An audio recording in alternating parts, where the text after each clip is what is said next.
Gledate Gorenjska poročila na GID TV. V ljubljanskem nakupovalnem središču City Park, ki je z več kot 120 trgovinami in gostinskimi lokali največja slovenska nakupovalna destinacija, gradijo novo sončno elektrarno z močjo 1100 kW. Nova pridobitev bo na omrežje priklopljena predvidoma prihodnji mesec, z njo pa bodo pokrili 15% vseh svojih potreb po energiji.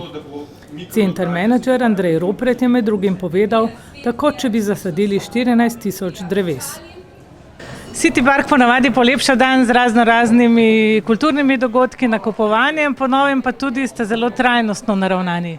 Ja, tako je. Ne samo, da želimo polepšati dan v samem centru z storitvami, z trgovinami, ampak razmišljamo tudi dolgoročno, razmišljamo tudi za naslednje generacije in mislim, da moramo vsi skupaj iti v eno smer, ki je bolj zelena, kot je bila v preteklosti, in City Park je tukaj naredil že kar veliko korakov.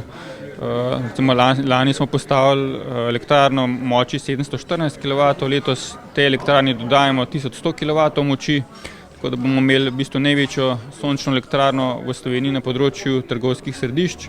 Poleg tega pa okoli te elektrarne postavljamo še zeleno streho, s pomočjo katere bo objekt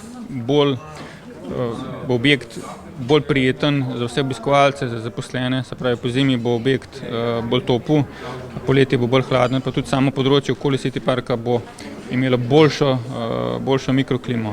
Poleg tega pa recimo razvijamo ravnokar oziroma menjamo vse prezračevalne naprave okoli centra, s pomočjo katerih bomo potem imeli še manjšo porabo energentov, resursov in tudi gledamo na to, da elektriko, ki jo pa kupujemo iz omrežja, da je to elektrika, ki je 100% iz obnovljivih virov. Tako da res gledamo veliko v smeri te zelene transformacije oziroma pač v smeri, da smo iz leta bolj trajnostni, iz leta bolj zeleni.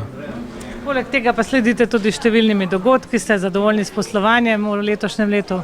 Seveda letošnjega leta še ni konec, naš vrhunec prihaja z novembrom, z decembrom, ampak lahko povem, da smo zelo zadovoljni.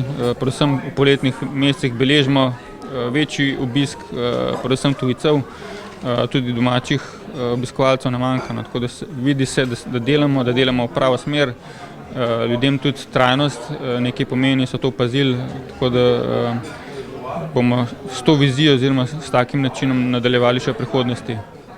Tako se tudi nakupovalna središča pri nas trudijo uresničevati zavezanost k trajnostnemu razvoju.